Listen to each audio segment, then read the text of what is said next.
कहानी की शुरुआत में हम देखते हैं एक छोटी मुन्नी सी लड़की को जो हाल ही में पैदा हुई है। वो अपने भाई को देख के सोचती है कि ये मुझसे पहले कैसे इस दुनिया में आ गया। उसका ब्रदर सोचता है कि जिंदगी अच्छी गुजर रही थी, इसका आना जरूरी था। मॉम शूफू से कहती है कि बेटा अपनी प्यारी बहन को दूध पिलाओ। वो कहता है कि क्यों नहीं मॉम, लाओ मुझे दो। शूफू सारा दूध खुद पी जाता है। उसके बाद हम देखते हैं कि सारा बचपन इन दोनों ब्रदर सिस्टर का टॉम एंड जेरी की तरह गुजरता है। दोनों एक दूसरे से शदीद नफरत करते हैं। काफ़ी साल बाद हमें दिखाया जाता है कि दोनों अब जवान हो चुके हैं। एक दिन जब दोनों सी साइड आए होते हैं तो वहाँ पे शाओ जी को भूख लगती है। वो सोचती है कि मॉम तो कब की भाग चुकी, अब हमारे पास एक शराबी डैड और ये कमीना है। मैं भूखी हूँ क्योंकि मैं गरीब हूँ, शायद मैं गरीब होने की वजह से भूखी हूँ। शूफू उससे कहता है कि बहना भूख लग रही है, जल्दी से कुछ ऑर्डर करो ना। वो कहती है कि हमारे पास इतने पैसे नहीं, अगर हम एक हॉट डॉग लेकर शेयर करें तो कैसा रहेगा। वो कहता है कि ठीक है चलेगा, मैं सिर्फ एक बाइट लूँगा। ये सुन के शाओ जी खुश होती है और सोचती है कि उसका ब्रदर फाइनली सुधर गया है। जब वो हॉट डॉग लेके वहाँ से जा रही होती है तो तभी भाई उससे कहता है कि खुदा के वास्ते थोड़ा दे दे बाबा। बहनें होती ही रहम दिल है। वो रुकती है और कहती है कि रो मत, देती हूँ पर एक बाइट लेना। ऑफर मिलते ही शूफू क्या करता है आप खुद देख लें। शाओ जी का मीटर घूम गया है। वो उसे कहती है कि मुझे लगता है कि तुम्हें अपनी जिंदगी प्यारी नहीं, टपोरी जलील इंसान। मुझे भी भूख लग रही थी, तुमने मुझे बहुत सताया है, अब मेरी बारी है। शाओ जी अपने भाई को खूब लाते घूसे मार के अपनी भड़ास निकालती है। नेक्स्ट डे शाओ जी सोचती है कि बस कुछ टाइम बच गया है, मैं न्यू हाई स्कूल जाने वाली हूँ, इस मनहूस से जान छूट जाएगी, ये वहाँ पे नहीं होगा। कुछ टाइम बाद उसे एक लेटर रिसीव होता है जिसे देख के वो खुश तो हो रही है, लेकिन पढ़ने के बाद उसे पता चलता है कि दरअसल उसे अपने भाई के स्कूल में एडमिशन मिली है। फिर क्या, ये लम्हा उसके लिए दर्दनाक है। वो ऐसा हरगिज़ नहीं चाहती है, वो अपने अनोइंग ब्रदर से दूर रहना चाहती है, पर अब ऐसा मुमकिन नहीं। शूफू उसे अपनी पुरानी बुक्स देता है। वो कहती है कि ये तो काफ़ी उजड़े हुए हैं, न्यू लेके दो। वो कहता है कि मैं कहाँ से लाऊं इतने पैसे, इनसे गुजारा कर लो। जब शाओ जी बुक्स देखती है तो उनकी कंडीशन बहुत ही ख़राब होती है। हर पेज शूफू के ड्राइंग से भरा हुआ है। वो उसे कहती है कि अबे गधे, इन बुक से मैं कैसे पढ़ पाऊंगी, सब मुझ पे हंसेंगे। वो कहता है कि हंसने दो, क्या फर्क पड़ता है। ये सुन के शाओ जी दुखी होती है। शूफू उसे कहता है कि ओके रो मत, मैं कल क्लास स्टार्ट होने से पहले तुम्हें न्यू बुक्स लेके पहुंचा दूंगा। वो कहती है कि झूठे मक्कार, मैं तुम पे बिलीव नहीं करती। वो कहता है कि अच्छा फिर कल देख लेना। नेक्स्ट मॉर्निंग शाओ जी जल्दी उठती है क्योंकि आज उसका हाई स्कूल में पहला दिन होगा। वो अपने ब्रदर से कहती है कि याद है ना प्रॉमिस। वो कहता है कि जल्दी से जाओ वरना तुम लेट हो जाओगी, स्कूल के पहले दिन लेट होना अच्छी बात नहीं। वो कहती है कि मेरी बात गौर से सुनो, अगर वहाँ पे कुछ गड़बड़ की तो मैं तुम्हें मार डालूंगी। अपने ब्रदर को धमकी दे के वो घर से निकल पड़ती है। वो स्कूल पहुंचती है। जब वो अपने क्लास में जाती है तो वो वहाँ पे वेंग ई को देखती है। ये लड़की पूरे स्कूल में पॉपुलर है। शाओ जी मिडिल स्कूल में उसके साथ पढ़ चुकी है। वो जाके उससे मिलती है और उसे याद दिलाने की कोशिश करती है। वेंग ई उसे अपने फ्रेंड सर्कल में शामिल करती है। शाओ जी भी यही चाहती थी। पर कहानी में ट्विस्ट तब आता है जब दोनों बात कर रहे होते हैं कि तभी विंडो से कोई बैग जोर से फेंकता है जो सीधा जाके वेंग ई को लगती है। जब शाओ जी बैग देखती है तो उसे मालूम होता है कि ये बैग तो उसके भाई का है। वो बहुत गुस्सा होती है। शूफू कहता है कि अगर किसी को मेरा बैग लगा है तो सॉरी। वैंग ई कहती है कि क्या सॉरी काफ़ी है, मैं तुम्हारी शिकायत करूंगी। वो कहता है कि ओके, क्या तुम्हारे अब्बा जी डीन है, जो करना है करो।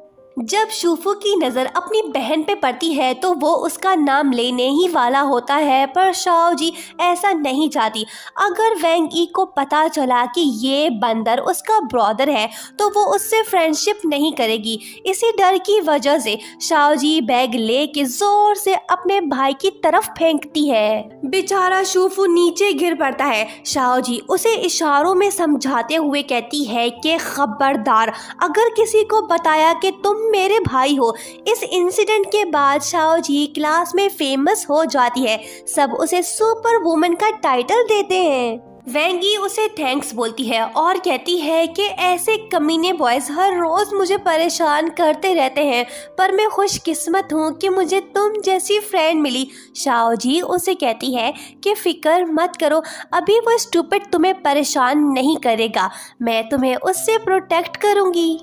उसके बाद जब फर्स्ट क्लास स्टार्ट होती है तो टीचर सबको पेज नंबर 113 ओपन करने को कहती है। जब शाओ जी अपनी बुक देखती है तो वो न्यू वाली नहीं होती। उसके भाई ने फिर से उसे उल्लू बनाया। जब टीचर उसे पढ़ने को कहती है तो शाओ जी पढ़ नहीं पाती। वो वर्ड को गलत प्रोनाउंस करती है क्योंकि पूरा बुक तो उसके भाई की ड्राइंग से भरी हुई है। सब क्लासमेट्स उस पे हंसते हैं। वो शर्मिंदा होती है, उसे टीचर से डांट पड़ती है। वैंग ई शाओ जी से कहती है कि ये हेयर क्लिप तुम मुझे दो, मैं तुम्हें लौटा दूंगी। जब दोनों प्लेग्राउंड जाते हैं तो वहीं शूफू बास्केटबॉल नेट से लटक रहा होता है। वो अपनी सिस्टर को पुकारते हुए कहता है कि प्लीज़ मुझे सेव करो। वैंग ई कहती है कि ये तो वही कमीना है। शाओ जी उसे वहाँ से ले जाती है ताकि उसका सीक्रेट पता ना चले। उसके बाद दोनों जाते हैं रेस्ट रूम, पर शूफू बदले की भावना में जल रहा है। वो वहीं पहुंचता है, पर इस बार भी वो गलती करता है।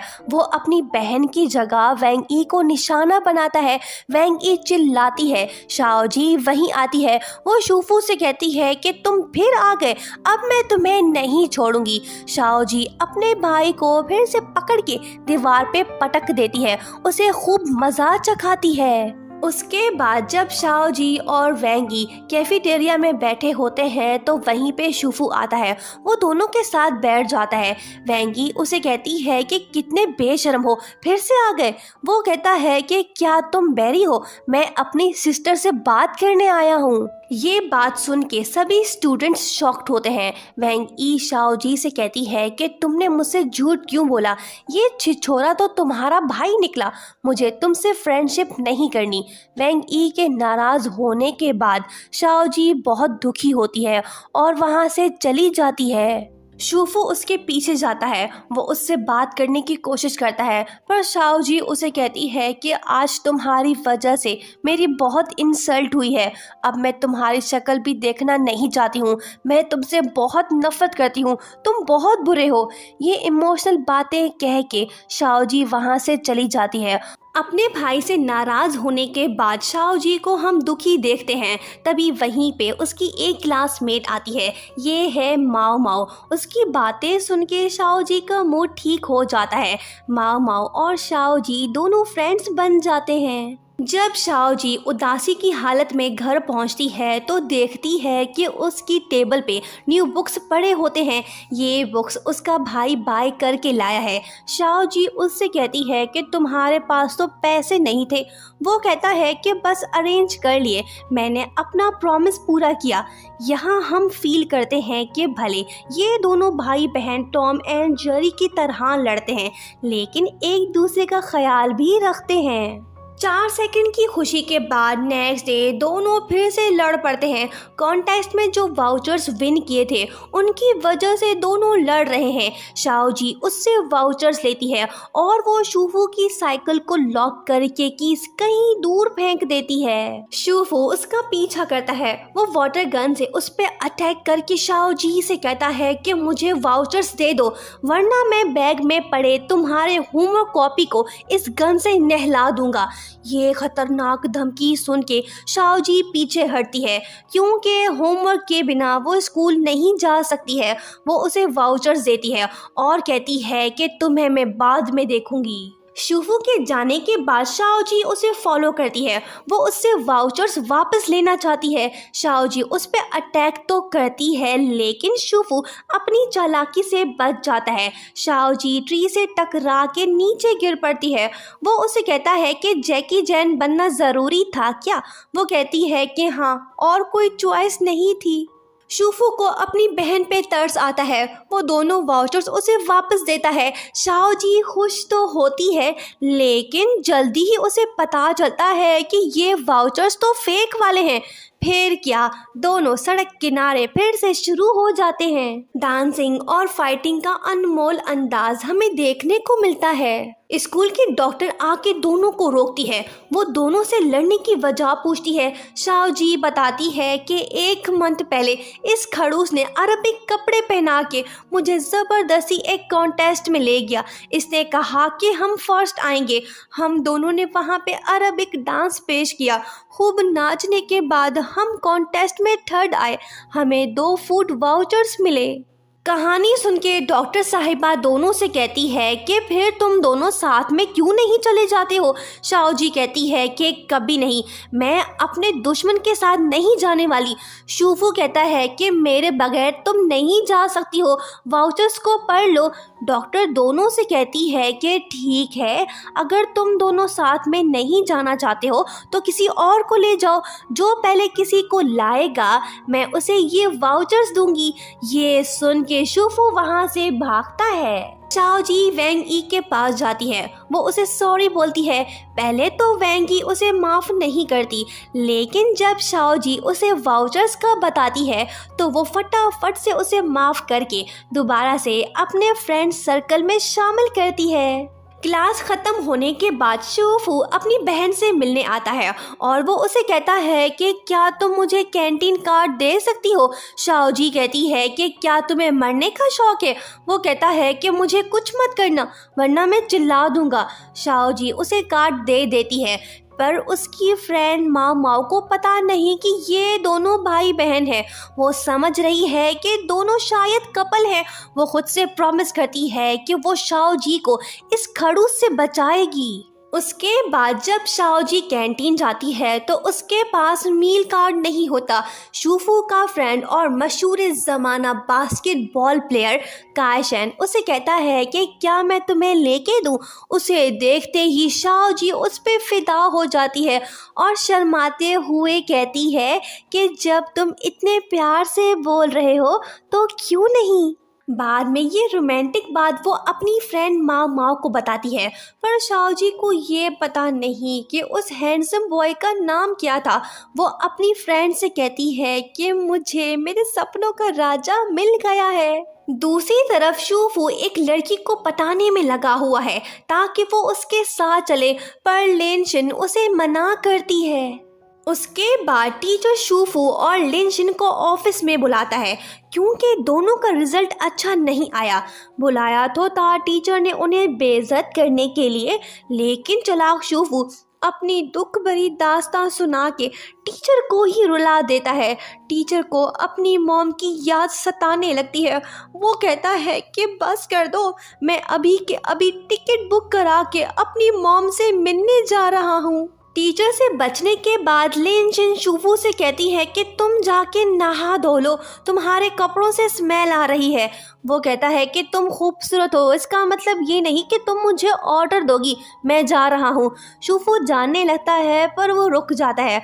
उसे अब समझ आता है कि लिनशिन उसके साथ चलना चाहती है। ये जान के वो बेहद खुश होता है। दूसरी तरफ वैंग ई बाथरूम में लॉक है। शाओजी वहीं आती है। वो उसे कहती है कि क्या तुम चल रही हो मेरे साथ? वो कहती है कि ठीक है पर पहले मुझे यहाँ से निकालो। शाओजी किक मार के बाथरूम का डोर तोड़ देती है। वैंग ई की टेंशन ख़त्म होती है। एक तरफ से शाओजी भागती है तो दूसरी तरफ से शूफू भागता है। जो पहले डॉक्टर साहिबा के पास पहुंचेगा उसे वाउचर्स मिलेंगे। शाओजी वहां पहले पहुंचती है। वो वाउचर्स उसे मिलते हैं। पर फ्लैशबैक से हमें पता चलता है कि शूफू डॉक्टर साहिबा के पास पहले पहुंच गया था, लेकिन जब उसने अपनी सिस्टर को आते देखा जो तकलीफ में थी, वो सही से चल नहीं पा रही थी क्योंकि वो इंजर्ड हुई थी। ये देख के शूफू पीछे हटता है और अपनी बहन को वाउचर्स लेने का मौका देता है, जिसके बाद वो लिन जिन को सॉरी बोल के कहता है कि मैं आज तुम्हारे साथ नहीं चल सकता हूँ, मुझे अपने बेस्ट फ्रेंड का बास्केटबॉल मैच देखना है। लिन जिन को ये बात बुरी लगती है, वो नाराज़ होती है। मतलब कि शूफू ने अपनी बहन की खुशी अपने प्यार से ज़्यादा इम्पॉर्टेंट समझी। बहन भाई का रिश्ता बड़ा ही अनमोल होता है। शूफू भले अपनी बहन को तंग करता है, दोनों 100 बार लड़ते हैं, पर मुश्किल वक्त आने पे एक दूसरे का साथ भी देते हैं। जिन वाउचर्स की वजह से भाई बहन के बीच जंग चल रही थी, वो वाउचर्स तो फजूल निकले। हुआ कुछ यूं था कि जब शाओजी रेस्टोरेंट जाती है तो उसे मालूम होता है कि 100 युआन स्पेंड करने के बाद ही उसे सिर्फ 15% डिस्काउंट मिलेगा। ये सुन के वेंगी वहाँ से चली जाती है।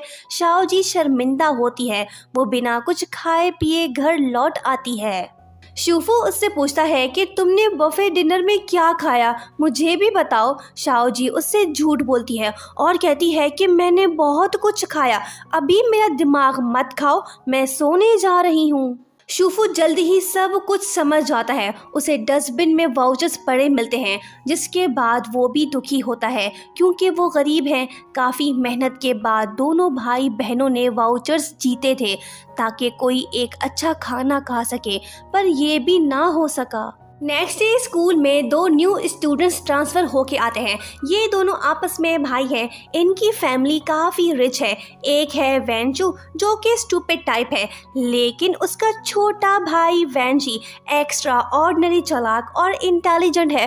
वो खुद को वॉरेन बफेट समझता है। वेंशू को क्लास ए में भेजा जाता है जहाँ पे शूफू है, और वेंशी क्लास बी में है जहाँ पे शाओजी है। माओ माओ छोटे चूजे से फ्रेंडशिप कर लेती है। पहले तो सभी क्लासमेट्स रिच बॉय वेंशू को इग्नोर करते हैं, लेकिन जब वो इमोशनल बातें अपनी टीचर को बताता है तो सभी क्लासमेट्स उसका केयर करने लगते हैं। हर कोई आके उसे कुछ ना कुछ दे जाता है। शूफू खुद से कहता है कि ये कैसी नाइंसाफ़ी है, गरीब तो हम हैं, मिल रहा सब कुछ इसे है। क्लास में वेंशू की पॉपुलैरिटी देख के शूफू जेलस होता है, लेकिन जब लिन जिन वेंशू से बातें करने लगती है तो शूफू ये देखने के बाद कुछ प्लान बनाता है। उसके बाद वो वेंशू के पीछे पड़ जाता है। वो उसके साथ काफ़ी प्रैंक्स भी करता है, पर वेंशू एक सीधा सादा बॉय है, वो कुछ नहीं कहता। चूजू अपने भाई को ड्रोन से स्पाई करने लगता है। वो है तो छोटा पैक, लेकिन मज़े की बात यह है कि वो अपने बड़े भाई को प्रोटेक्ट करना चाहता है। मिड टर्म एग्जाम्स के रिजल्ट के बाद शूफू वेंशू को एक्सपोज करता है और कहता है कि ये देखो, इसने सबसे झूठ बोला, ये कोई पढ़ाकू बॉय नहीं है। ये सुन के सभी क्लासमेट्स वेंशू पे चढ़ दौड़ते हैं और कहते हैं कि हमें अपनी चीज़ें वापस करो। वो सबसे कहता है कि मैंने झूठ इस वजह से बोला क्योंकि मैं तुम सब से फ्रेंडशिप करना चाहता था। क्लासमेट्स उस पर और ज़्यादा गुस्सा होते हैं। उसे एक्सपोज करने वाला शूफू आके उसकी साइड लेता है और उसे बचाता है, जिसके बाद वेंशू, शूफू और काइशन आपस में फ्रेंड्स बन जाते हैं। स्कूल में बॉयज़ का एक ग्रुप भी है जिसका लीडर है चैंग हाओ। शूफू ने उससे पैसे लिए होते हैं। जब शाओजी स्कूल आती है तो चैंग हाओ उसे रोक के अपने साथ ले जाता है। वो शूफू के पास जाके उसे कहता है कि ये तुम्हारी सिस्टर है ना, मुझे जल्दी से मेरे पैसे वापस करो वरना। शूफू उसे कहता है कि मेरी बहन को कुछ मत करो, मैं पैसे लेके आता हूँ। चैंग हाओ शाओजी को बताता है कि तुम्हारे भाई ने मुझे ट्रिक किया, वो मेरे पैसे खा गया। ये सुन के शाओजी गुस्सा होती है और कहती है कि अपना हाथ मेरे शोल्डर से हटाओ। वो चैंग हाओ को पुश बैक करके अपने भाई की तरफ भागती है और उसके पास पहुंच के ज़ोर से उसे किक दे मारती है और कहती है कि तुमने अब ये काम करना भी शुरू कर दिया, आज तो तुम्हारी खैर नहीं। शाओ जी जब अपने भाई को बेरहमी से पीट रही होती है तो वही मौजूद चैंग हाओ जो अपना कर्जा वसूल करने आया था वो डर जाता है। वो खुद से कहता है कि मैं तो आज बच गया, ये लड़की तो काफ़ी खतरनाक है। साथियों जल्दी से यहाँ से चलो वरना हम निशाना बनेंगे। चैंग हाओ वहाँ से फरार होता है। लेकिन माओ माओ जिसे अभी तक मालूम नहीं कि शाओ जी और शूफू आपस में भाई बहन हैं, वो कहती है कि मारो और मारो इसे। शाओ जी तुम्हें फाइनली समझ आ गया कि ये कमीना तुम्हारे लिए ठीक नहीं। बास्केटबॉल स्टार काइशन सब कुछ देख रहा होता है। वो खुद से कहता है कि ओ नो, ये तो वही लड़की है जिसे मैंने लंच लेके दिया था। ज़रा बच के चलना होगा मुझे। शूफू की धुलाई देखने के बाद सब स्टूडेंट्स डर गए हैं। शाओ जी और ज़्यादा फेमस होती है। नेक्स्ट डे स्कूल जाते हुए शाओ जी फिर से अपने भाई से लड़ने लगती है क्योंकि उसने कैंटीन कार्ड को यूज़ करके दूसरों को खाना खिलाया। माओ माओ वहीं से गुजर रही होती है। वो दोनों को देख के सोचती है कि ये मैं क्या देख रही हूँ, कल तो हालात ख़राब थे, क्या दोनों फिर से एक हो गए हैं। ओह नो, ये तो गलत है। शाओ जी तुम इस बंदर को छोड़ क्यों नहीं देती। माओ माओ डिसाइड करती है कि वो अपनी दोस्त को बचाएगी। जब शूफू अपनी बहन के साथ बस में चढ़ रहा होता है तो तभी माओ माओ आके उसे धक्का दे के नीचे गिरा देती है और कहती है कि छिछोरे इंसान, मेरी फ्रेंड से दूर रहो तुम। माँ माँ खुश हो रही होती है क्योंकि वो समझ रही है कि उसने अच्छा काम किया। पर जब शाओ जी उससे पूछती है कि तुम मेरे भाई को कैसे जानती हो, ये सुन के माँ माँ शॉक्ड होती है और कहती है कि क्या वो तुम्हारा भाई था। बेड़ा गर्क, ये मैंने क्या कर दिया, अब तो वो मुझसे रिवेंज लेगा। क्या तुम्हारा भाई रहम दिल है, क्या वो मुझे माफ़ कर देगा। शाओ जी कहती है कि बिल्कुल भी नहीं, वो मुझे माफ़ नहीं करता। तुम्हें क्या खाक करेगा। वो अपना रिवेंज सबके सामने लेता है। ये सुन के माओ माओ परेशान होती है। शूफू माओ माओ की साइकिल पे बैठ के मज़े से स्कूल पहुंचता है। चैंग हाओ उससे मिलता है पर शूफू फिर से उसे बेवकूफ़ बना के फेमस आइडल स्टार के टिकट देने का लालच देता है। माओ माओ शूफू के पास जाके उससे माफ़ी मांगना चाहती है पर शाओ जी उसे रोक के कहती है कि अभी मत जाओ वरना वो तुम्हारे सर पे दे मारेगा। ये सुन के वो कहती है कि क्या तुम्हारा भाई इतना खतरनाक है, क्या वो तुम्हें अब यूज़ करता है। शाओ जी कहती है कि जब हम घर पे होते हैं तो मैं उसकी बैंड बजाती हूँ। माओ माओ कहती है कि जाने दो, मुझे अपनी साइकिल नहीं चाहिए, मैं जा रही हूँ। शाओ जी कहती है कि रुको, मैं कीज लेके आती हूँ। वो अपने भाई के पास जाके उसे कहती है कि तुम इन कमीनों के साथ क्या कर रहे हो, क्या तुम्हारे पास ज़मीर नहीं, क्या तुम ऐसे ही लोगों को ठगते रहोगे। इससे अच्छा है कि स्कूल के पास बैठ के भीख मांगना शुरू कर दो। चैंग हाओ शाओ जी से कुछ कहना चाहता है पर इससे पहले कि वो बेचारा कुछ कहता, शाओ जी उसे कहती है कि अबे बैंड बाजा वाले, कुछ बोलने की ज़रूरत नहीं, चुप रहो। शूफू अपनी बहन से कहता है कि दीदी बताओ ना तुम क्या चाहती हो। वो कहती है कि शराफत से मुझे साइकिल की चाबी दे दो। चैंग हाओ शूफू से कहता है कि दे दो वरना दोनों पिटेंगे। शाओ जी दोनों को आंखें दिखा के अपना काम पूरा करके वापस लौट जाती है। चैंग हाओ शूफू से कहता है कि तुमने सही किया वरना आज पता नहीं क्या होना था हमारे साथ। क्लास टीचर सबको ऐसे लिखने का टास्क देती है। टॉपिक है होम, 1 घंटे का वक्त है, सबको अपने अपने बारे में बताना होगा। स्टूडेंट्स लिखना शुरू कर देते हैं। टाइम ख़त्म होने के बाद टीचर शाओ जी से कहती है कि तुम अपना वाला हमें पढ़ के सुनाओ। शाओ जी ने अपने बचपन के बारे में लिखा होता है। उसने वो बातें लिखी हैं जो उसके लिए हैप्पी मोमेंट्स हैं। शाओ जी का लिखा हुआ ऐसे टीचर को अच्छा तो लगता है लेकिन वो उसे कहती है कि तुम्हें सिर्फ हैप्पी मोमेंट्स शामिल नहीं करने चाहिए थे, तुम्हें कुछ ऐसा भी बताना चाहिए जो तुम्हारे लिए यादगार हो, जिसमें इमोशंस हो, प्यार भी हो। टीचर सबको एक्स्ट्रा टाइम देती है। शाओ जी फिर से यादों में खो जाती है। कहानी फ्लैशबैक में चली जाती है। एक दिन जब शाओ जी और उसका भाई अपने मॉम डैड के साथ थे तो तब मॉम ने उनसे कहा था कि मैं तुम्हारे डैड से डिवोर्स ले रही हूँ, तुम दोनों डिसाइड करो कि तुम्हें किसके साथ रहना है। अचानक से ये दर्दनाक बात सुन के शाओ जी शॉक्ड हो गई थी। जब मॉम डैड फाइट करने लगे तो वो और भी ज़्यादा डिप्रेस हो गई। शूफू उसके साथ ही बैठा था। वो समझ गया था कि उसकी बहन डर सी गई थी। उसके बाद उसने शाओ जी का हेयर टाई उतार के उससे फिंगर गेम खेलने लगा ताकि वो अपनी बहन का ध्यान डाइवर्ट करे और वो मॉम डैड की फाइट को ना देख पाए। शूफू का ये आइडिया काम कर जाता है। दोनों मज़े से गेम खेलने लगे। इसी वजह से शाओ जी का दुख थोड़ा कम हो गया था। प्रेजेंट में टीचर क्लास में राउंड लगा रही होती है।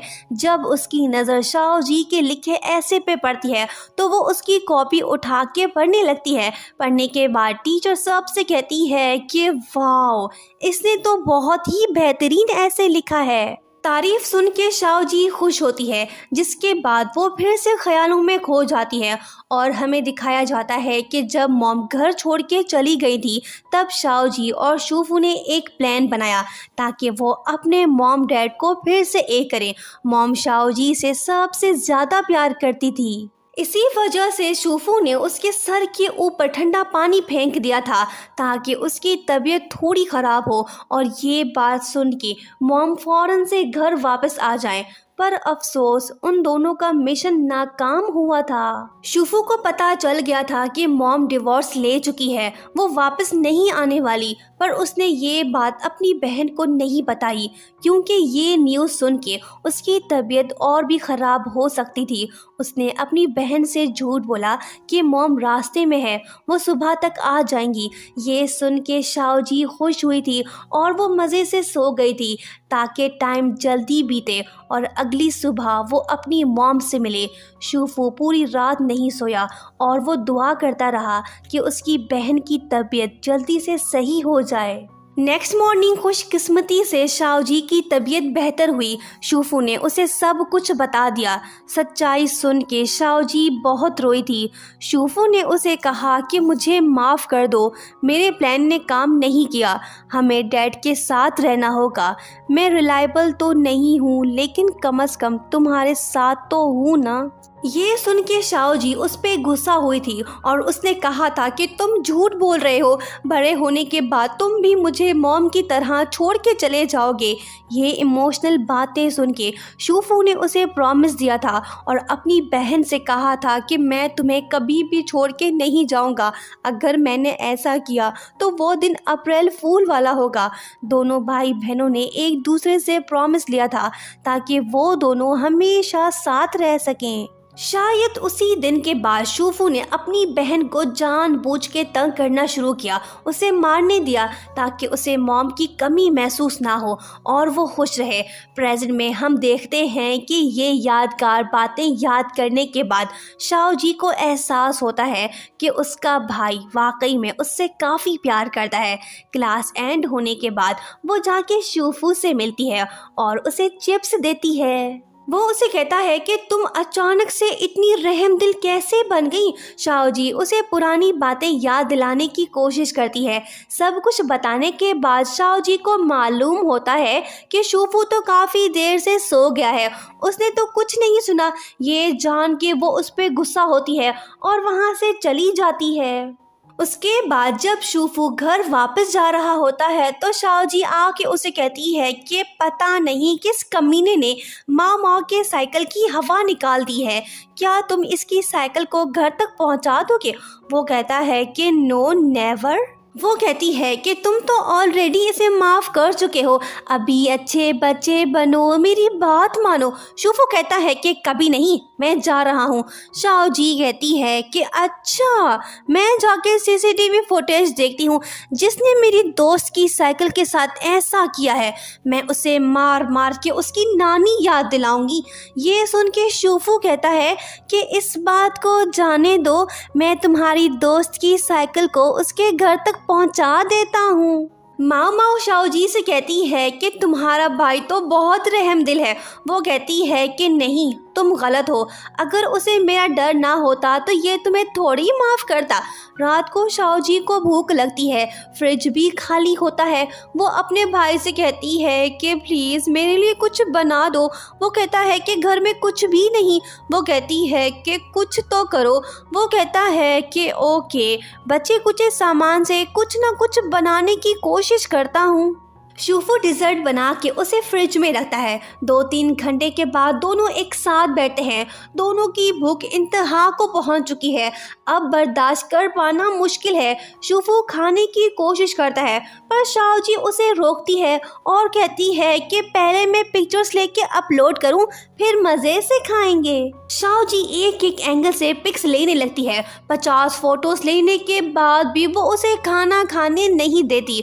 तो आप में से ऐसा कौन है जो शाओजी की तरह खाने की पिक्स लेता है? कमेंट करके बताइए। उसके बाद माओ शाओजी से कहती है कि तुम्हारा भाई तो बड़ा हैंडसम है, वो दिल का भी अच्छा है।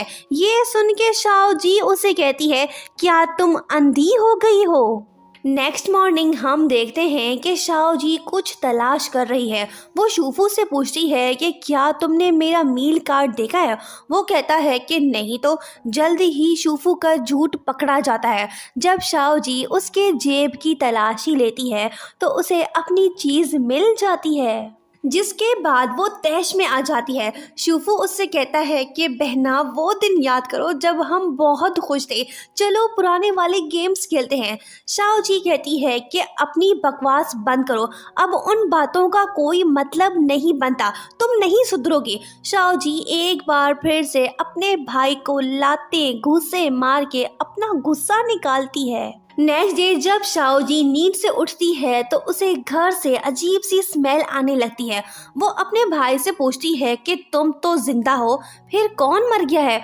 वो कहता है कि अफसोस, हमारा रेफ्रिजरेटर नहीं रहा। ये बात सुन के शाओजी शॉक्ड होती है। शूफू कहता है कि रेफ्रिजरेटर की अभी भी सांस चल रही है, इसे इलेक्ट्रिसिटी की शदीद ज़रूरत है।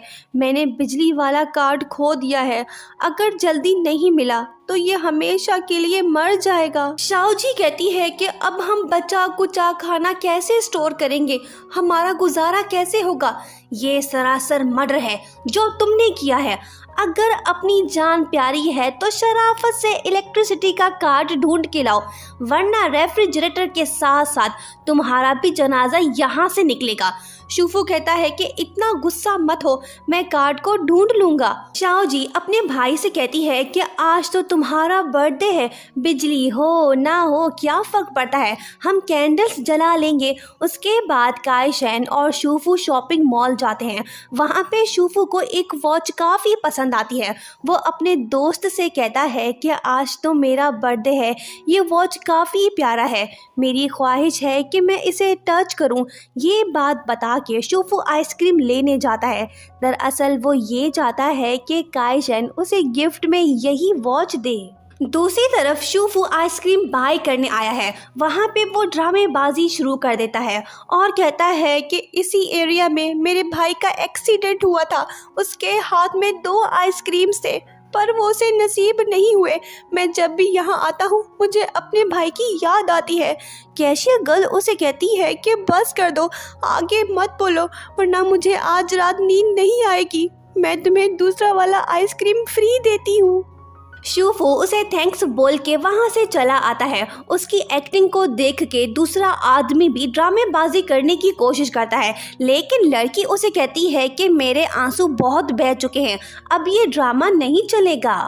दूसरी तरफ शूफू अपने दोस्त काइशन के पास जाता है और उसे कहता है कि मैं ले आया आइसक्रीम। वो कहता है कि मैंने तुम्हारे लिए वॉच लिया है। ये सुन के शूफू की आंखों में आंसू आते हैं। दोस्ती हम नहीं तोड़ेंगे। काइशन अपना दायां हाथ आगे करके उसे कहता है कि हैप्पी बर्थडे मेरे दोस्त, तुम इस वॉच को टच करना चाहते थे ना, लो अब अपना ये शौक पूरा कर लो, तुम जब भी चाहो ऐसा कर सकते हो। ये सुन के शूफू को एक गाना याद आता है।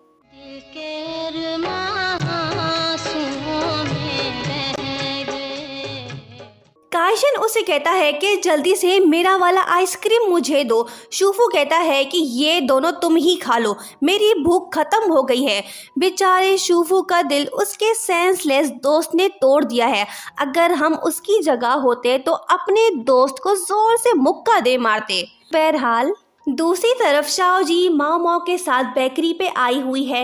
वो अपने भाई के लिए बर्थडे गिफ्ट लेने आई है, पर उसकी फ्रेंड ने बिस्किट के ऊपर अपने फेवरेट आइडल का नाम लिखवा दिया है। शाओजी उसे कहती है कि ये तुमने क्या कर दिया, ये बिस्किट्स तो मेरे भाई के लिए थे। वो कहती है कि ओ नो, अब मैं क्या करूं। घर वापस पहुंच के शाओजी को आइडिया आता है। वो बिस्किट के ऊपर लिखे नाम को अपनी ज़बान से लिख करके मिटा देती है। जब वो अपने घर के दरवाजे के पास पहुंचती है तो तभी कोई डोर ओपन करता है। ये है काइशन। उसे देख के शाओजी के दिल में घंटियां बजने लगती हैं और वो ख्यालों में खो जाती है। होश में आते ही वो फौरन से दरवाज़ा बंद करके ज़ोर ज़ोर से सांस लेने लगती है और अपने बाल चाल सेट करके फिर से दरवाज़ा खोलती है ताकि वो अपने प्यार को देखे, पर ऐसा नहीं होता। दरवाज़ा खुलते ही उसे वेंशु नज़र आता है। वो सोचती है कि ये क्या हो रहा है, कुछ देर पहले तो काइशन था, अब ये कहाँ से आ गया, क्या ये दरवाज़ा जादुई है। शूफू अपने दोस्तों को इंट्रोड्यूस कराता है। शाओजी तो काइशन को पहले से जानती है। वो कहती है कि हम मिल चुके हैं, तुम सब रुको, मैं सज धज के आती हूँ। शाओजी अपने रूम में जाती है और अपना मेकअप शेकअप सेट करके वापस लौट आती है, जिसके बाद वो अपने आप को इंट्रोड्यूस कराती है। सब कुछ बताने के बाद वो अपने भाई से कहती है कि मेहमानों को कुछ खिलाने का बंदोबस्त करो ना। शूफू जाके नूडल्स बना के ले आता है और वो खुद ही उन्हें खाने लगता है। काइशन उसे कहता है कि भाई हमारे लिए भी कुछ बचा लो। वो कहता है कि ये बर्थडे नूडल्स हैं, इन्हें खाने का हक मुझे है क्योंकि आज तो मेरा बर्थडे है। काइशन कहता है कि क्या कुछ और है खाने के लिए। शाओजी उसे कहती है कि हाँ, रेफ्रिजरेटर में कुछ पड़ा होगा, जाके देख लो। ये सुन के शूफू गुस्सा होता है क्योंकि उसी का सामान वहाँ पे पड़ा हुआ है। वो वेंशु को रेफ्रिजरेटर खोलने से रोकता है और कहता है कि शाओजी जो कुकीज़ लाई है तुम जाके वो खा लो। शाओजी उन्हें रोकती है क्योंकि ये तो वो अपने भाई के लिए लाई है, लेकिन शूफू कहता है कि तुम लोग ये खा सकते हो, मुझे एतराज़ नहीं। वो शाओजी की तरफ देख के सोचता है कि तुम्हें क्या लगा, मुझे पता नहीं चलेगा कि तुमने इन्हें लीक किया हुआ है। वो सोचते हुए कहती है कि ये बात तुम्हें कैसे पता चली। वो कहता है कि तुमसे यही उम्मीद की जा सकती है। शूफू का सारा दिन अपने दोस्तों के साथ बीतता है। इसी तरह रात हो जाती है। उसे याद आता है कि उसे तो इलेक्ट्रिसिटी कार्ड ढूंढना था, वरना मेहमानों के जाते ही उस पे कयामत टूट पड़ेगी। वो अपने दोस्तों से कहता है कि मेरी बात गौर से सुनो, आज हमें कुछ नया गेम खेलना चाहिए, जैसे कि ट्रेजर हंट। जो पहले ब्लू कार्ड को ढूंढेगा वही इस गेम को जीतेगा। ये सुन के दोनों फ्रेंड्स कहते हैं कि वाओ, इसमें तो बहुत मज़ा आएगा। काइशन और वेंशु मिशन कार्ड ढूंढने में लग जाते हैं। शूफू और शाओजी मज़े से सोफे पे बैठ जाते हैं। बिल आखिर वेंशु इलेक्ट्रिसिटी कार्ड को तलाश कर लेता है। सब मिलके जश्न मनाते हैं। दोस्तों के घर जाने का टाइम हो जाता है। फ्रेंड शूफू से कहते हैं कि आज तो बड़ा मज़ा आया, नेक्स्ट टाइम हम कौन सा गेम खेलेंगे। वो कहता है कि विंडो और बाथरूम को साफ करने का गेम खेलेंगे। वो कहते हैं कि वाओ, फिर तो काफ़ी मज़ा आएगा, काश ऐसे दोस्त हमारे भी होते। शूफू और शाओजी को इलेक्ट्रिसिटी कार्ड तो मिल गया है, लेकिन उसे रिचार्ज करना होगा, पर उनके पास इतने पैसे नहीं। दोनों घर में पड़े कॉइन्स को ढूंढ के जमा करने लगते हैं। वो एक एक करके कॉइन्स गिनते हैं, पर पैसे पूरे नहीं हो रहे। आज की रात उन्हें अंधेरे में गुजारना होगी। दोनों डैड के लिए मैसेज छोड़ते हैं ताकि वो बिल पे करें। शाओ जी ने अपने भाई को बर्थडे विश नहीं किया होता है। वो उसे फ़ोन करके बर्थडे सॉन्ग गाती है, जिसे सुन के शूफू के आंखों में आंसू आते हैं। वो फ़ोन को रख देता है। कुछ ही सेकंड्स बाद उसे फिर से अपनी बहन की आवाज़ सुनाई देती है। वो दरवाज़ा खोलता है। शाओ जी उसे पीछे से हग करती है और उसे बर्थडे विश करती है। भाई बहनों का प्यार ऐसे ही होता है। वो लोग खुशनसीब हैं जिनके भाई या बहनें होती हैं। शाओ जी और शूफू दोनों ही सारी रात लाइट के बगैर बिताते हैं। नेक्स्ट मॉर्निंग जब शाओ जी नींद से उठती है तो उसे पता चलता है कि लाइट तो अभी तक नहीं आई। वो अपने भाई से पूछती है। वो कहता है कि हमें बिजली की क्या ज़रूरत है, हम सड़क पे लगे सोलर लाइट से कनेक्शन लेके पैसे बचा सकते हैं। ये सुन के शाओ जी गुस्सा होती है। वो उसे कहती है कि क्या तुम मोबाइल भी सड़क किनारे जाके चार्ज करोगे, जल्दी से कुछ करो वरना ठीक नहीं होगा। जब शूफू स्कूल जा रहा होता है तो तभी बैंड बाजा बॉय चैंग हाओ वही रास्ते में उससे मिलता है और वो उसे याद दिलाता है कि 3 दिन के अंदर मुझे कॉन्सर्ट के टिकट्स चाहिए। ये सुन के वो परेशान तो होता है, लेकिन तभी उसे एक आइडिया भी आता है। स्कूल में लंच ब्रेक के बाद शूफू अपने दोस्त काइशन को मैदान में उतारता है, जो स्टूडेंट्स को इन्वायरमेंट पोल्यूशन के बारे में बताने लगता है और कहता है कि हमारी ज़मीन खतरे में है, हमें इसे बचाना होगा। जो पुरानी बोतल्स इधर उधर पड़ी हुई हैं, हमें वो जमा करके रिसाइकल करना होगा। शूफू अपने दोस्त को कुछ इस अंदाज से बात समझाने की कोशिश करता है। शूफू भी वंडरफुल स्पीच करता है ताकि ज़्यादा से ज़्यादा लोग बेवकूफ़ बने। वो सबको ग्रीन बॉयज़ ग्रुप में शामिल होने को कहता है। शाओ जी ये सब देख रही होती है। वो सोचती है कि आखिर ये करना क्या चाहता है। बिजनेसमैन चूजू सब कुछ देख के सोचता है कि मैं इन बेशर्मों को कैसे बीट करूँगा। शूफू का प्लान काम करता है। हर कोई पुराने बोतल्स को ढूंढने में लग जाता है।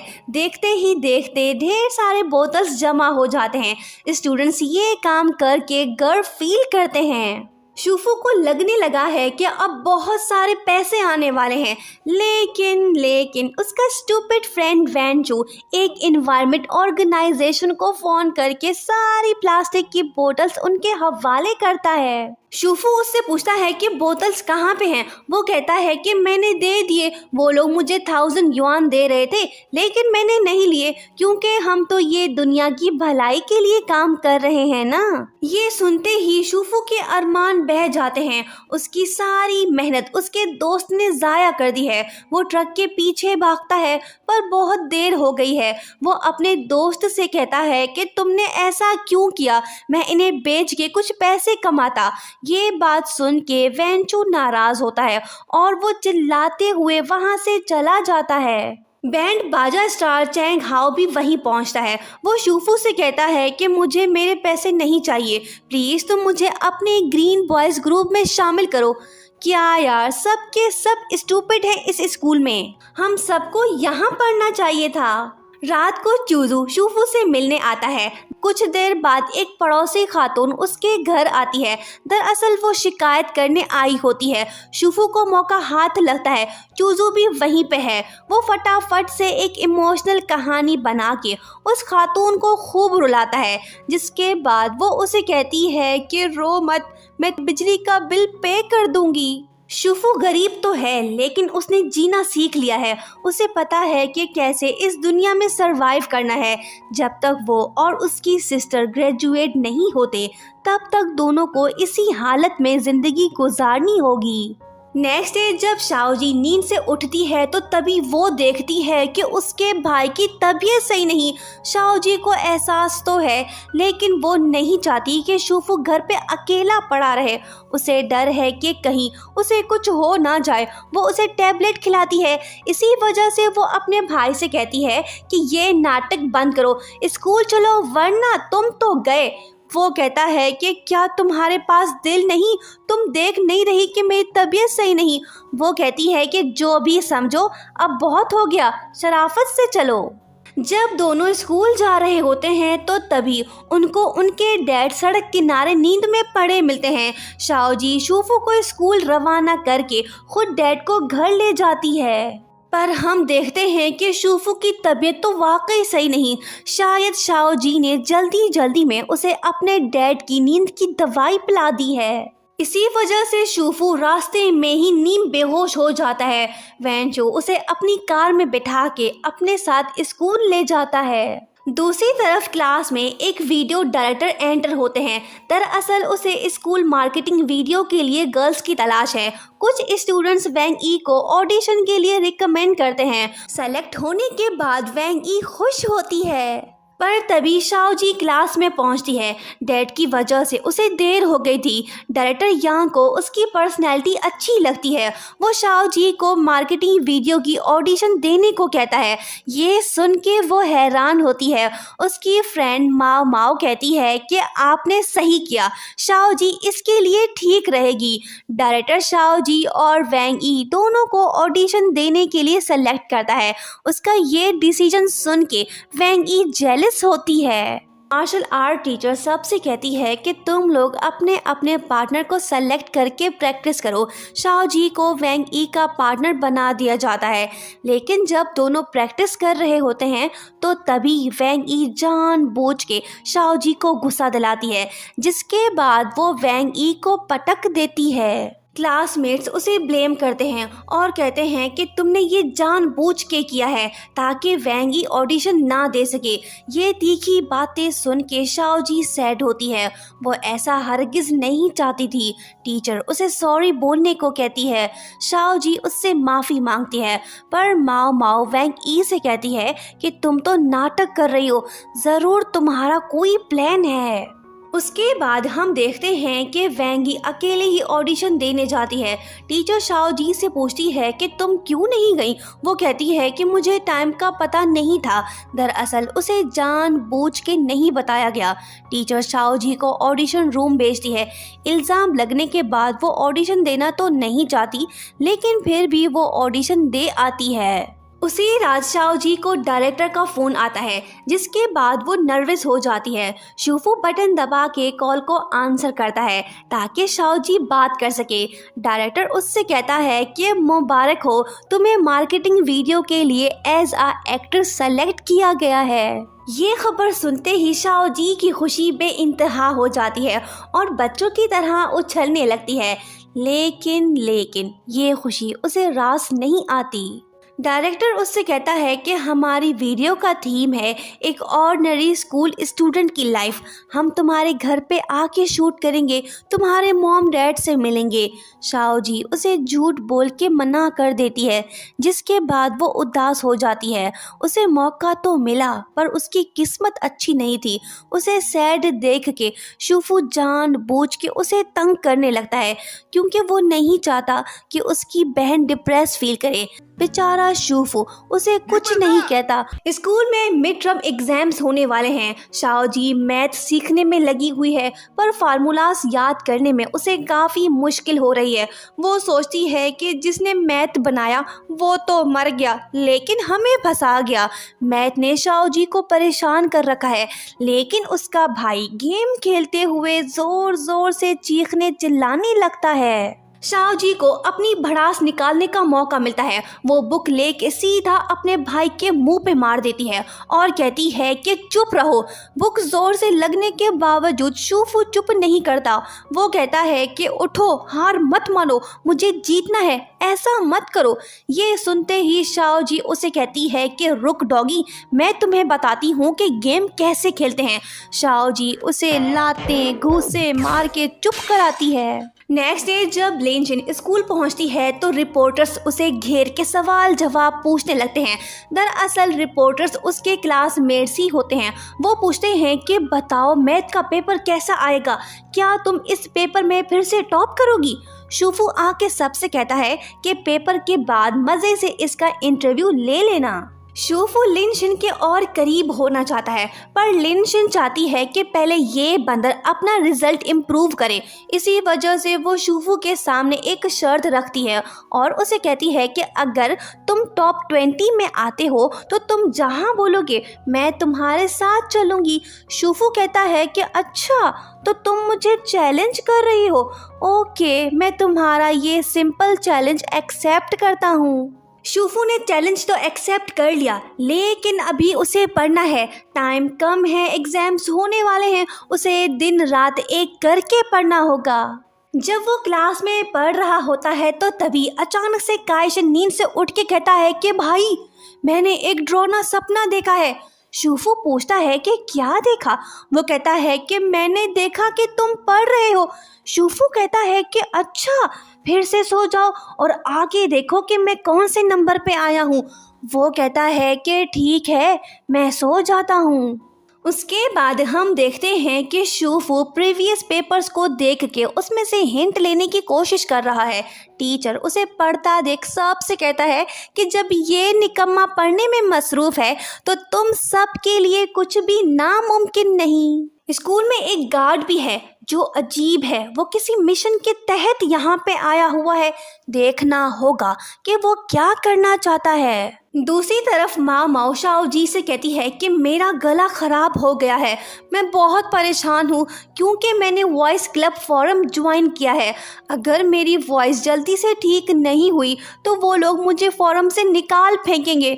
प्लीज़ तुम मेरी मदद करो। एग्ज़ाम्स नज़दीक होने के बावजूद शाओ जी उसे हाँ कहती है और मान जाती है। उसी रात माओ माओ उसके घर आती है। दोनों वॉइस इम्प्रूव करने के बारे में डिस्कस कर रहे होते हैं कि तभी शूफू वहीं आता है। वो रट्टा मारने में इतना मसरूफ़ होता है कि वो माओ माओ से टकरा के नीचे गिर पड़ता है, लेकिन फिर से वो उठ के अपनी पढ़ाई जारी रखता है। माओ माओ शाओ जी से पूछती है कि क्या तुम्हारे भाई की तबीयत ठीक है? वो कहती है कि आजकल इसका दिमाग ठिकाने पे नहीं, इसे पढ़ने का शौक चढ़ा हुआ है, किस वजह से ये पता नहीं। माँ माओ शाओ जी की वॉइस रिकॉर्ड उसे सुनाती है और कहती है कि वाओ, तुम्हारी आवाज़ तो अच्छी है, अगर तुम प्रैक्टिस करोगी तो ज़रूर ग्रुप में शामिल हो जाओगी। उसी रात वो उसे फ़ोन करके कहती है कि मुबारक हो शाओ जी, तुम्हारी वॉइस फोरम में हिट हो गई है। ये सुन के शाओ जी खुश होती है और ज़ोर ज़ोर से चिल्लाने लगती है। एग्ज़ाम्स होने में एक ही दिन रह गया है। माओ माओ अब परेशान दिखाई दे रही है क्योंकि उसकी फ्रेंड शाओ जी एग्ज़ाम्स की तैयारी करने के बजाय वॉइस को इम्प्रूव करने में लगी हुई है। रात को शाओ जी फिर से वॉइस एक्टिंग करने लगती है। शायद माओ माओ ने उसे गलत जगह फंसा दिया, उसे एग्ज़ाम्स की ज़रा भी फिक्र नहीं है। लेकिन एक और है जिसे एग्ज़ाम्स की टेंशन है, वो है शूफू। पर शाओ जी उसे डिस्टर्ब कर रही है, पढ़ने नहीं दे रही। वो कहता है कि खुदा के वास्ते चुप कर जाओ, कल मेरा पेपर है। शाओ जी गुस्से में आके कहती है कि क्या बोला, फिर से बोलो, चुप तुम करो, वरना तुम्हें पता है ना कि तुम्हारे साथ क्या होगा। बेचारा शूफू कान में रुई डाल के अपनी पढ़ाई कंटिन्यू करता है। शाओ जी अपनी धुन में मस्त लगी रहती है। नेक्स्ट डे स्कूल में एग्ज़ाम्स कंडक्ट होते हैं। शूफू बड़ा कॉन्फिडेंट दिखाई दे रहा है। जब वो पेपर को देखता है तो वो और भी ज़्यादा खुश होता है क्योंकि उसे लग रहा है कि मैं इसे आसानी से सॉल्व कर दूंगा। एग्ज़ाम्स देने के बाद स्टूडेंट्स रिजल्ट के बारे में डिस्कस करने लगते हैं। शूफू लिनशिन को प्रॉमिस याद दिलाता है और कहता है कि इस बार मेरा रिज़ल्ट अच्छा आएगा, जिसके बाद मैं तुम्हें ले जाऊंगा। दूसरी तरफ माओ माओ पहले से ज़्यादा परेशान लग रही है क्योंकि उसे डर है कि कहीं शाओ जी का रिज़ल्ट बुरा ना आ जाए। वो उसे कहती है कि तुम मुझे ब्लेम मत करना अगर तुम्हारा रिज़ल्ट सही नहीं आया। शाओ जी उसकी बात को इग्नोर करती है और कहती है कि क्या तुम जेलस हो रही हो क्योंकि वॉइस फोरम में मेरे फैंस ज़्यादा हो गए हैं। रात को शूफू अपने पुराने कंप्यूटर में नियर बाय बीचेस को सर्च करने में लग जाता है। रिजल्ट आने के बाद वो अपने प्यार को वहाँ ले जाना चाहता है। शाओ जी आके उसे कहती है कि हटो, मुझे कंप्यूटर चलाना है। जब वो कंप्यूटर के सामने बैठती है तो शूफू उसके पीछे खड़ा हो जाता है। वो कहती है कि दफ़ा क्यों नहीं हो जाते। वो कहता है कि मैं कहाँ जाऊँ। वो कहती है कि जाके देखो कि डिनर रेडी हुआ कि नहीं। शूफू के जाने के बाद शाओजी वॉइस क्लब में साइन इन होके अपने फैंस को रिप्लाई देने लगती है, पर हम देखते हैं कि शूफू चोरी छुपके से आके उसके पीछे खड़ा हो जाता है। अपनी बहन को चैटिंग करते देख उसकी हंसी निकल पड़ती है। शाओजी उसे कहती है कि आने से पहले तुम्हें बताना चाहिए था ना। वो कहता है कि मैं क्यों बता के आऊं, ये रूम तो मेरा भी है, तुम मुझसे कुछ छुपा रही हो, जरूर तुम्हें किसी से प्यार हो गया है, देखने दो वो कौन है। शूफू कमेंट्स पढ़ने के बाद शाओजी से हंसते हुए कहता है कि कोई कैसे तुम्हें पसंद कर सकता है। ये कह के शूफू भागता है, शाओजी उसके पीछे भागती है। फिर क्या हुआ होगा हम सब जानते हैं। स्कूल में आज रिजल्ट अनाउंस होने वाला है। शूफू अपनी बहन को नींद से उठा के उसका दिमाग खाने लगता है और कहता है कि देख लेना, आज के बाद स्कूल में मेरा ही नाम होगा। शाओजी कहती है कि ख्वाब देखना कोई बुरी बात नहीं, हटो मुझे वॉशरूम जाना है। दोनों स्कूल जाते हैं। क्लास ए की टीचर रिजल्ट बताने लगती है। वो शाओजी से कहती है कि तुमने तो इस बार बहुत ही बेकार परफॉर्म किया है, तुम्हारा फोकस कहाँ पे था। ये सुन के शाओजी सैड तो फील करती है, लेकिन जब टीचर ये बताने लगती है कि माओ माओ ने गर्ल्स में फर्स्ट पोजीशन ली है, तो ये सुन के वो और भी ज़्यादा दुखी होती है। दूसरी तरफ क्लास बी का टीचर रिजल्ट अनाउंस करता है। वो शूफू से कहता है कि फिजिक्स में तो तुम्हारा स्कोर 0 आया है, क्या तुम पढ़ने का नाटक कर रहे थे। ये शॉकिंग बात सुन के शूफू को सदमा लगता है। वो टीचर से कहता है कि ज़रूर कोई गलत फहमी हुई होगी, मैंने खुद टीचर को पेपर हैंड ओवर किया था। टीचर कहता है कि तो फिर तुम्हारा पेपर कहाँ गया। शूफू टीचर को यकीन दिलाने की कोशिश करने लगता है, पर टीचर उसकी बात पे बिलीव नहीं करता। क्लासमेट्स बॉयज़ उसे ही ब्लेम करने लगते हैं और कहते हैं कि बस ये ड्रामा बंद करो, तुम पहले कौन सा फर्स्ट आते थे। ये बातें सुन के शूफू दुखी होता है और वो क्लास से चला जाता है। दूसरी तरफ माओ माओ शाओजी से कहती है कि मेरा गला ठीक हो गया है और रिजल्ट भी अच्छा आ गया है, क्यों ना इस खुशी के मौके पे हम साथ में डिनर करें। शाओजी को उसकी ये बातें पसंद नहीं आती, क्योंकि उसका रिजल्ट तो बुरा आया है। वो उस पर गुस्सा हो के कहती है कि तुम मुझे फंसा के खुद अकेली पढ़ती रही। वो कहती है कि मेरा तो लक अच्छा था, तभी रिजल्ट बेहतर आया है। ये सुन के शाओजी भड़क जाती है और कहती है कि तुमने तो कहा था कि तुम्हें एग्जाम्स की फिक्र नहीं, तुमने मुझे अपना दोस्त नहीं समझा, तभी छुप छुप के पढ़ती रही। मैं ज़्यादा बहस नहीं करना चाहती हूँ, आज के बाद मुझसे बात मत करना। माओ माओ कहती है कि प्लीज़ ये मत बोलो, नेक्स्ट टाइम ऐसा नहीं होगा। शाओजी कहती है कि ये पेन मैंने कल तुमसे लिया था, मैं अब ये तुम्हें वापस कर रही हूँ। मतलब कि शाओजी माओ माओ से दोस्ती ख़त्म करती है, जिसके बाद माओ माओ इमोशनल हो के रोने लगती है। शाओजी उसे माफ़ नहीं करती और क्लास से चली जाती है। दूसरी तरफ शूफू स्कूल को अलविदा कह के घर की तरफ जा रहा होता है, क्योंकि उसकी सारी मेहनत ज़ाया हो गई है। दोनों भाई बहन का आमना सामना होता है। शाओजी उससे पूछती है कि तुम बैग लेके इस टाइम कहाँ जा रहे हो। वो कहता है कि बस घर जा रहा हूँ ताकि जल्दी से डिनर बना सकूँ। शाओजी इमोशनल हो के कहती है कि मेरा रिज़ल्ट तो अच्छा नहीं आया, तुम तो ऐसा मत करो, पढ़ाई पे ध्यान दो, हम दोनों के फ्यूचर का सवाल है। शूफू अपनी बहन को कुछ नहीं बताता और वहाँ से चला जाता है। लेकिन जब वो गेट फलांग के स्कूल से बाहर जाने लगता है तो तभी वहाँ पे उसके फ्रेंड्स आके उसे रोक लेते हैं, जिसके बाद डोलू मोलू ये पता करने में लग जाते हैं कि आखिर शूफू का पेपर कहाँ गया, वो क्यों टीचर तक नहीं पहुंचा। काफी इन्वेस्टिगेशन और खोपड़ी खर्च करने के बाद उन्हें एक सीरियस बात पता चलती है। वो सोचते हैं कि हुआ कुछ यूं होगा, जब पेपर देने के बाद मेल और फीमेल टीचर्स आपस में टकराए होंगे, तो तभी दोनों एक दूसरे को देख के ख्यालों में खो गए होंगे। तेज हवा का झोंका चला होगा, जिस वजह से शूफू का पेपर किसी और जगह गिरा होगा। दोनों का तुक्का सही जगह पे लगता है। बिल आखिर शूफू का पेपर डॉक्टर साहिबा के ऑफिस से मिलता है। उसके बाद क्लास टीचर अनाउंस करता है कि हमसे बहुत बड़ी गलती हो गई थी, शूफू का पेपर मिल गया है।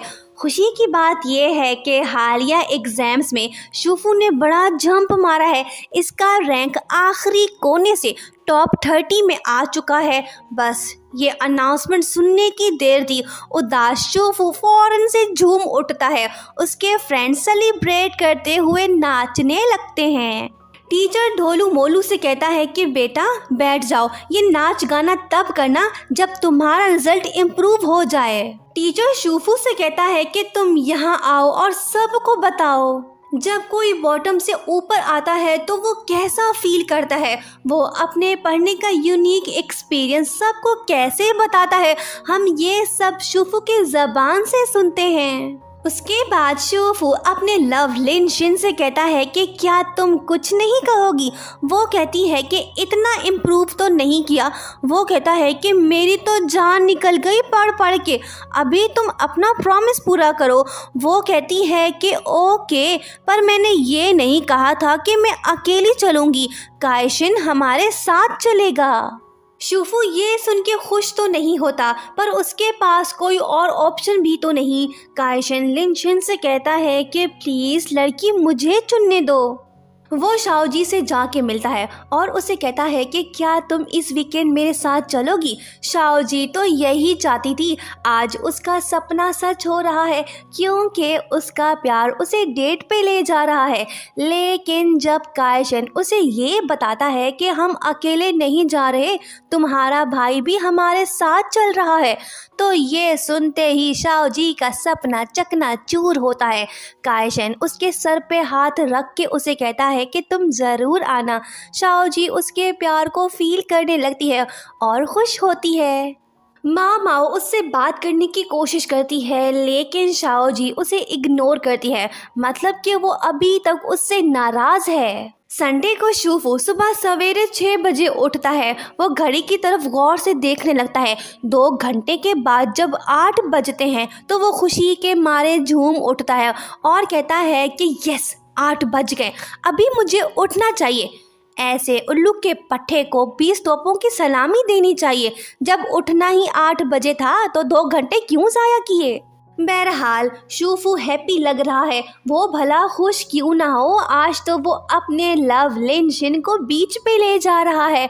वो फटाफट से तैयार होता है, जिसके बाद वो अपनी बहन को नींद से उठाता है। वो उसे कहती है कि मेरी तबीयत सही नहीं, मैं आज नहीं जा पाऊंगी।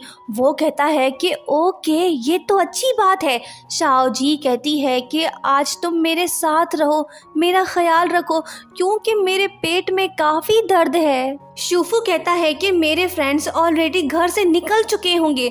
उसकी ये बात शाओजी के दिल पे लगती है। वो कहती है कि एहसान फरामोश याद करो, जब तुम बीमार हुए थे तब मैं तुम्हें उठा के हॉस्पिटल ले गई थी, क्योंकि हमारे पास एम्बुलेंस के पैसे नहीं थे। और आज तुम ये बातें कर रहे हो, क्या वो लड़की तुम्हारी बहन से ज़्यादा इम्पोर्टेंट है? मत जाओ और प्लीज़ जाके मेरे लिए टी बना के ले आओ। शूफू बेचारा फंस चुका है। उसे समझ नहीं आ रहा कि वो क्या करे। वो किचन में जाके अपनी बहन के लिए चाय बना के लाता है।